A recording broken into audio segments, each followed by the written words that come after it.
বাংলাদেশে চীনা বিনিয়োগ আরও বাড়বে যদি গণতান্ত্রিক উপায়ে রাজনীতি স্থিতিশীল থাকে, বলছেন ঢাকায় চীনা রাষ্ট্রদূত লি gymming.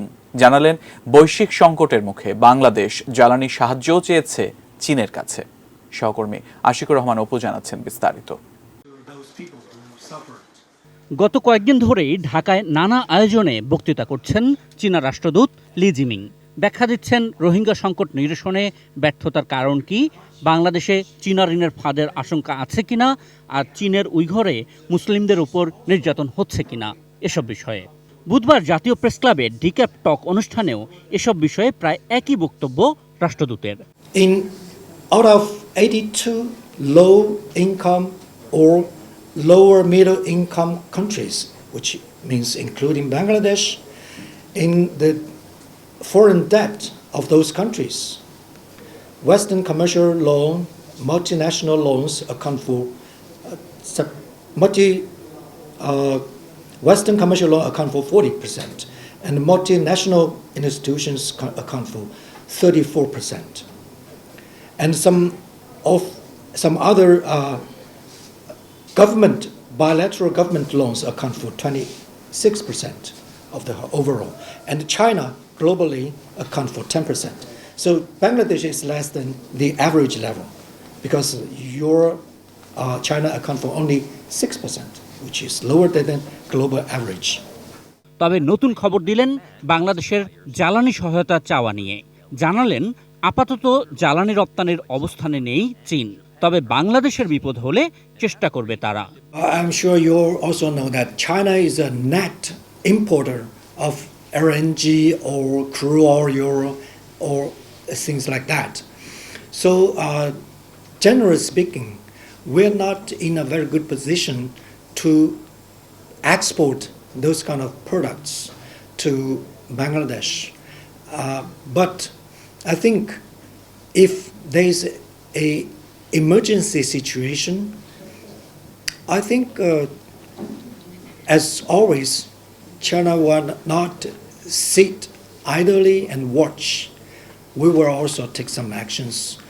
Actually, I was asked by certain governmental bodies of Bangladesh side and explored the possibilities of any emergency supply, and I've already passed this message to certain Chinese relevant institutions, and I think both sides are working on it.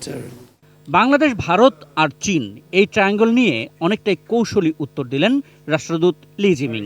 দাবি করলেন, তিনি ভারতের fan, আর চীন ভারতের ভূরাজনৈতিক প্রতিপক্ষ নয়, বরং এই অঞ্চলে ভারত চীনের জোটবদ্ধ কাজের সুযোগ দেখছেন তিনি। As for India, I have to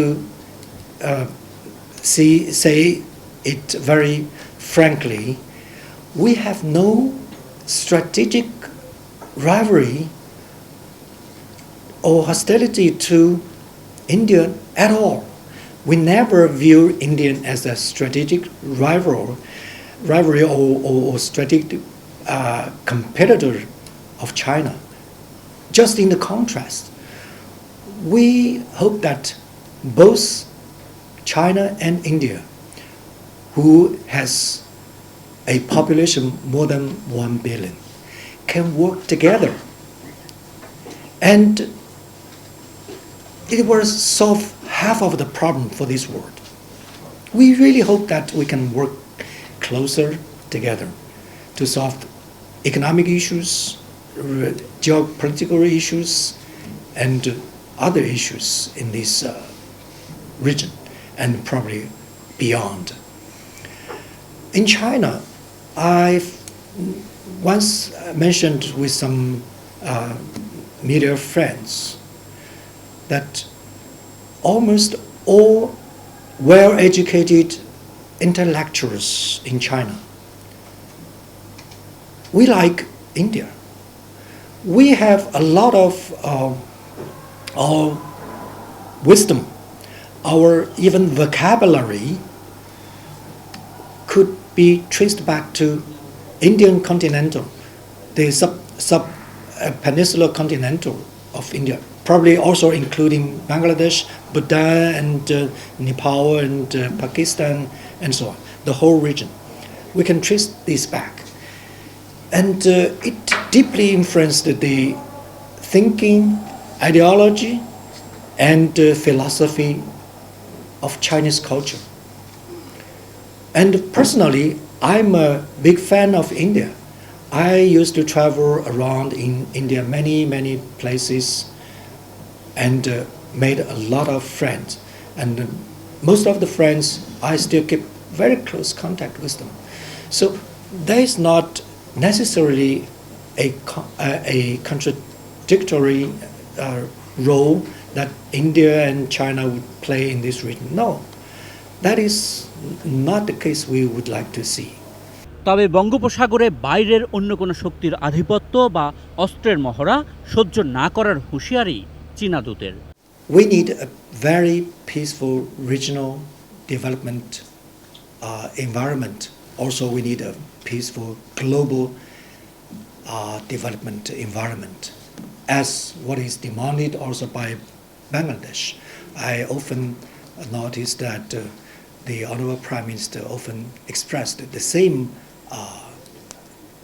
statement, which call for a peaceful negotiation to settle all conflicts today in Europe and in other parts of the world.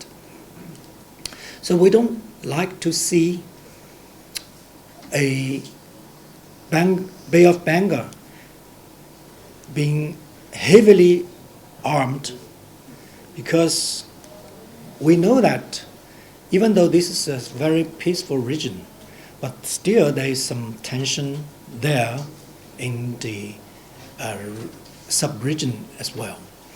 So we hope that all the players, stakeholders, should play a positive role, not to add fuel into flames, as what some countries are doing in Europe. Look at Europe. They are such a much wealthy continent. And look at the Europe right now. It's kind of miserable situation there. Do you want what happened in Europe happened here in our region? I don't think so. None of us would like to see that kind of situation happen in this corner of the world. So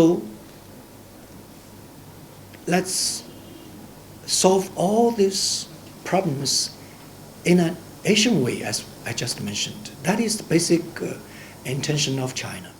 Bangladesh বা কোনো বন্ধুরাষ্ট্রকে ঋণের ফাঁদে ফেলবে না চীন, এমন ভরসা দিয়ে লি জিমিং বলছেন বাংলাদেশে বিনিয়োগ বেড়েছে কারণ গণতন্ত্র স্থিতিশীল আছে, ভবিষ্যতে সেটাই বিনিয়োগ বাড়ানোর শর্ত। And a lot of Chinese companies are very much interested in investing in this country, particularly after the Ukrainian crisis happened, particularly after the crisis in Sri Lanka happened. So Chinese companies and Chinese people views Bangladesh very positively, extremely positively. And we also expect a optimistic future of this country. But in order to do so, I think for any substantial development, peace and stability is the precondition.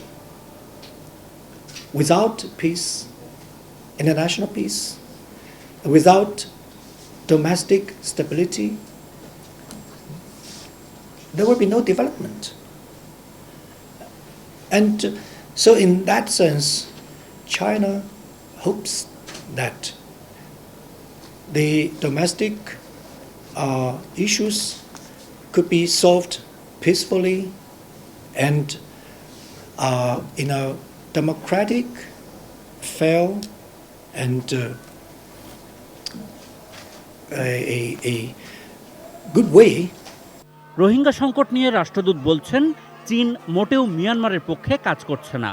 রোহিঙ্গাদের ফেরত যাওয়াই তাদের প্রধান লক্ষ্য।